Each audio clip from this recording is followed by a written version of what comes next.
ఈరోజు తల మీద ఉన్న 3 సింహాలు తలెత్తుకునే విధంగా ఉండాలి. కానీ ఈరోజు కూటమి ప్రభుత్వంలో ఉన్న ఈ ఈవీఎంలతో గెలిచిన వాళ్ళకి బానిసలుగా ఉంటూ ఈరోజు ఎక్స్ మినిస్టర్ల మీద, నాయకుల మీద, మహిళల మీద దాడులు చేయిస్తుంటే సిగ్గుచేటు కాదని అడుగుతున్నాను. ఈ రాష్ట్రంలో మీరు అధికారంలో రావడానికి ఎన్ని అబద్ధాలు చెప్పారు, ఏ విధంగా ప్రజల్ని మాయ చేశారు. ఈరోజు అధికారంలోకి వచ్చిన తర్వాత వచ్చినందుకైనా మీరు చెప్పింది చేయాలి.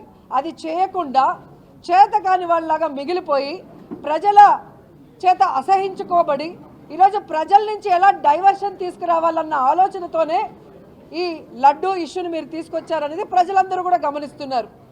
ఎందుకంటే హిందువులుగా ఉండి ఈరోజు లడ్డూ గురించి ఇంత నీచంగా మాట్లాడారు అంటే చంద్రబాబు నాయుడిని, పవన్ కళ్యాణ్ని వెంకటేశ్వర స్వామి ఊరికే వదులుతాడని నేను అడుగుతున్నాను.